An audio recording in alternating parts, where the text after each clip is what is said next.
Hello and welcome to day 24 of the Halloween Craft Countdown, where I'm releasing a new Cricut craft every day for the whole of October. Today's project is this super cute Halloween bat wall, and this is fun to make because you can add as many or as little bats as you want to create a feature wall in your home for Halloween. So you can see all of my bats are going up the wall, and then I've got all of my layered designs I've been making in the middle. I'll show you how to arrange and cut out these bats in Design Space with a Cricut machine so that they're nice and easy to go on the wall. If you're interested in the layered designs you can see, I'll drop some links to those in the description of this video so you can check those out too. But for now, let's get started at making our bat wall. There are two ways you can do this Halloween bat wall in Design Space. If you're short on time, or if you just want to do one that someone else has already created for you, then click into Projects and type in Bat Window into the search box. This gives you two different options. So you've got one which is called Halloween Window Bats, and then another one which is called Flying Paper Bats. So either one of those you can just click into and then click the Customize button, and it'll open up the project. So you can see here I've got all these bats, and I could just cut this with my Cricut. If I need to, I could duplicate them if I want even more bats, or you can resize them either individually or by dragging a box around them all and resizing them together. Alternatively, you could create your bats yourself. So if I just delete all of these, I'll show you how to do that. So to choose your own bats, go into Images this time and type in bat. And you'll get loads of different bats to choose from. Now for these bat walls, the simpler the bats are often the best, especially if you're going to be making them small. And I think it looks better if you use a variety of different bats. So I'm going to go through and just choose a few different ones to use for my bat wall. I'm trying to choose ones that are fairly symmetrical with the wings going out on both sides so that I can fold the wings up to create a 3D effect on the wall. So I think maybe just a couple more, and then that will be enough.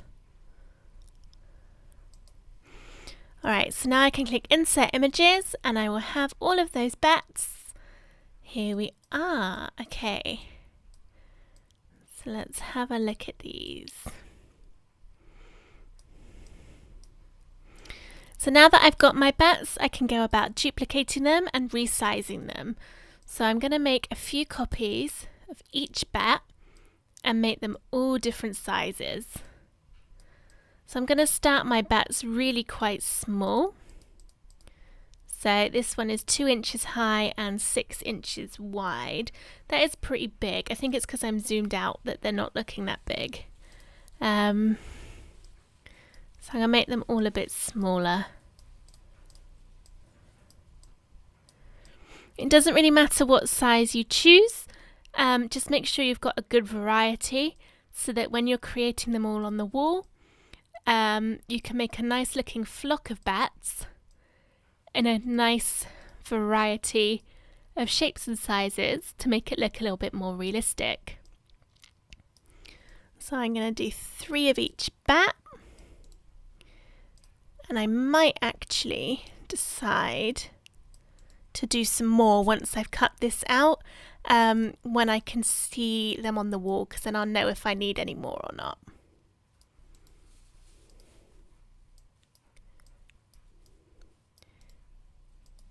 One more.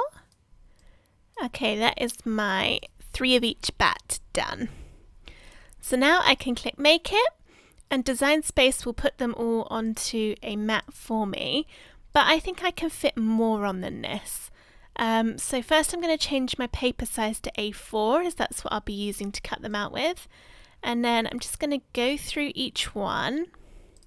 Let's start on this bottom layer and just move the objects around so that you can get as many as possible on the same sheet, because you don't want to use more bits of card than you actually have to.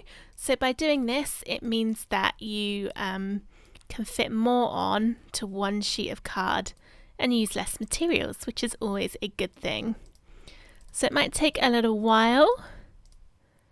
So it's up to you really to decide if you think it's worth this bit of effort to save a couple of sheets of card, or if you'd rather just cut them out as Design Space has arranged them. Here are all of my bats cut out, and in the end I did 2 copies of the design that I did in Design Space. So all of my 3 final sheets, I cut them out twice from 2 slightly different shades of black, and then I just cut out 4 larger ones as well, so that I've got some big bats to go along the edges. So all you need to do to prepare each bat is we're going to put some blue tack on the back, and that's the bit that will stick to the wall. And then the wings, I'm just going to bend upwards to give a bit of a 3D effect. And that's why I kind of wanted symmetrical bats with both wings, because it means once that's stuck on, you're going to get that awesome 3D effect on your wall. So just go through all of the bats and fold up the wings. Or you could do it one by one as you actually stick them on the wall. And for the blue tack, I've just got this blue tack here. And all I need to do is first work out how to open the packet.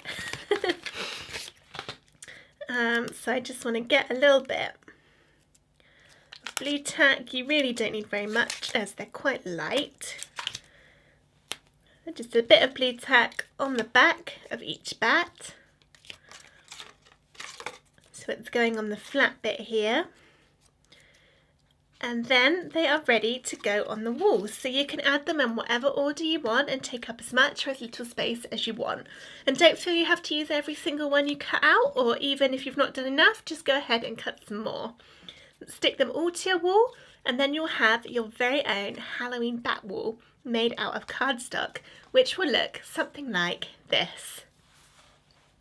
So this is the wall that I've got above my television in my living room, and you can see it is very Halloweeny right now. So I've got my bats along the side, and then in the middle are all of the layered designs that I've created for Halloween. So a few of these you can download for free. So the Happy Halloween in the middle, the witch on the broomstick, and the I'll Put a Spell on You. Those 3 are all free downloads which you can get from my blog, which is craftwithsarah.com, or I'll put the link in the description of this video so you can go ahead and get those. The other Halloween designs are all from my shop, so these are available for just $5 each, or you can get the whole collection at a rather lovely discount. And again, I'll put the link to that one in the description of this video. So I hope you've enjoyed this video, and I hope that you go on to make your very own bat wall, as it really is a fun and easy and very, very effective way to decorate your home for Halloween. If you've enjoyed this video, please give it a thumbs up and subscribe to my channel for loads more Cricut crafts. I've been releasing a new Halloween video every day in the whole of October, so check those out for more Halloween decoration ideas. Thank you for watching. Bye!